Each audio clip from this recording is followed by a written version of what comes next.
that's you imposing your insecurity on them. Just because you didn't have the balls or the fucking mental toughness or the physical qualities to take your punk ass to selection doesn't give you the right to keep guys from doing that themselves, right?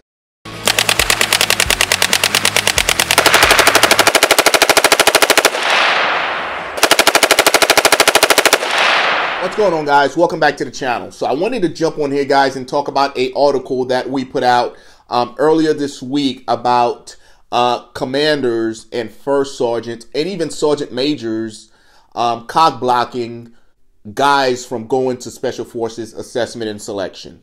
If you haven't had a chance to listen to the article, guys, I'm going to put the link in the description down below. I want you guys to take a listen and just soak in all the bullshit that's currently going on within the United States military, right? Because as I, listen to what's going on, it just speaks to the state of the military and why it's going to shit, right? And leaders have everything to do with what's going on in the military, right? So background story to the actual article, guys. So a week ago, I got a call from a individual that I've been mentoring, that I've been training, that I've been coaching to actually get ready for Special Forces assessment and selection, right? This guy has put in all the work, and he's finally to the point where he is getting ready to submit his packet to go to Special Forces assessment and selection, right? So as soon as he got ready to go put in his packet,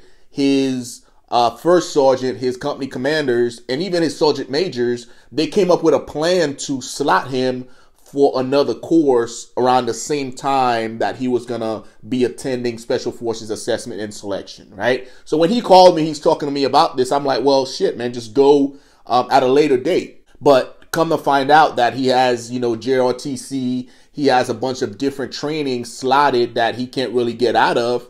And on top of that, he's due to have a baby, later on in the time window that he would have available. So if the leadership gets their way of slotting him for another course, he wouldn't be able to go to selection till about a year later. All right. And then on top of that, he has a possible deployment coming up.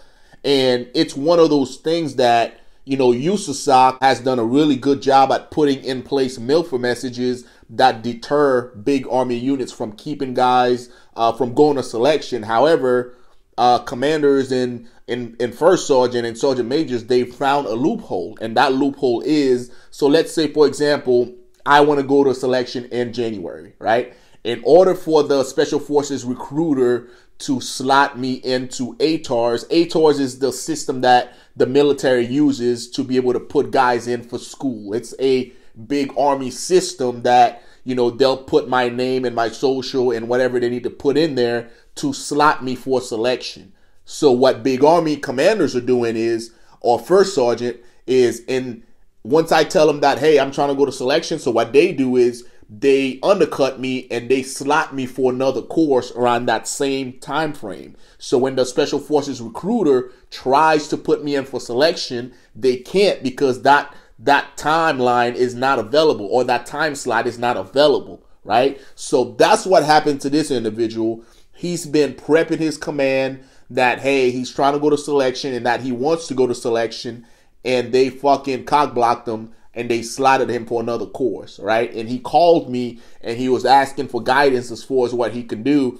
And that's what prompted me writing the article. Guys, if you guys haven't read the article, make sure you go check it out, because I've outlined a bunch of different steps, 10 to be exact, that guys can do to protect themselves from this. All right, guys, this segment is brought to you by Beret If you haven't done so already, guys, check out the website where you will have access to my prep courses, where at any given time we're sending guys to selection and they all getting selected, right? Just like this guy right here. If you want extra content, guys, we are putting those out in the form of a newsletter. But I know you guys don't like reading, right? Because I don't like reading also. I'm more of an audiobook type of guy. We are converting all the articles into audio files so you guys can just listen to them in your car, right? All you have to do is go to the website, click on newsletter and subscribe, and you will get extra content in the form of audio files to your phone. All right, guys? And then also, before you leave the website, make sure you check out the Body by J program, guys, where we focus on working out,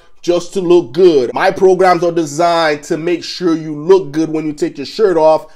I don't care about lifting 1,000 pounds, right? We got freaking forklifts for that. All right, guys, check out Body by Jay and all the other programs at greenberetchronicles.com. Let's get back to the episode. But I wanted to come on here and do a video about this because this is a shitty move on the part of the leaders, right? And I'm a big fan of leaders taking care of soldiers. And this is by no way, shape, or form taking care of this particular soldier, right? And when I posted this on Instagram, countless stories came up in the feed about guys that this has happened to. And it is fucked up beyond belief, right? Because as a leader, how insecure do you have to be? How fucked up do you have to be to keep a soldier from accomplishing their goals, their dreams? As a leader, it's your job, right? You should be proud that you have guys that want to better themselves, that want to go to Special Forces assessment and selection, right? It should speak, volume to how good of a leader you are, right? You are prepping them physically and leadership-wise so they can go in and do bigger and better things. So for you to try to stop them by, employing these unconventional means just shows how fucked up you are as a leader. And that is exactly why the Army is going to shit. Because all that's going to do is it's going to build resentment in that particular soldier. And everyone around them is going to see the resentment. And they're going to hear about the fucked up shit that you are doing. And it's going to spread like wildfire. The worst thing you can have is soldiers that don't trust their leaders. That knows that their leaders doesn't have the best in mind for them. Right? And once that fucking start, guys, then your unit is not, I say again, your unit is not mission ready, right? Because they don't trust you as a leader.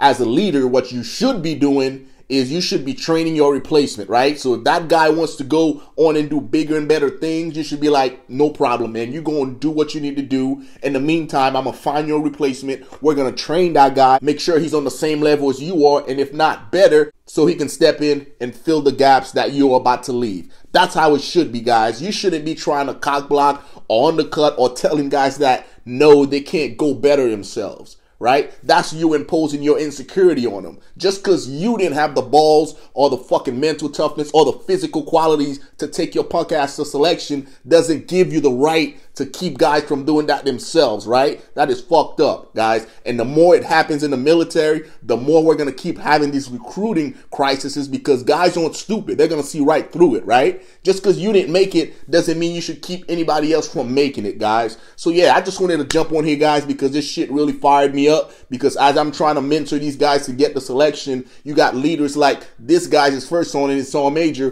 keeping him from fucking being able to go and crush it, right? If any of you guys watching this are a leader, right? It should be a compliment that your guys is about to go to selection. When I had my team, I had 4 fucking guys go to Delta Force selection.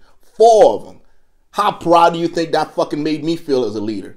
I was fucking happy as shit because I'm grooming guys that want to better themselves, right? I didn't try to fucking sabotage it. I didn't tell them no, they can't go just because I never went. No, that's not how this works. Hey, check it out. You want to go to Delta Force selection? What can I do as a leader to help you? That's how it should be, guys. Not, oh, let me find a way to fuck this dude over. Right? That's not how it should be. And the fact that this is happening within our military just shows the state that the military is in. And leaders like that dude's leadership should not be in charge of shit, right? They should be ashamed of themselves.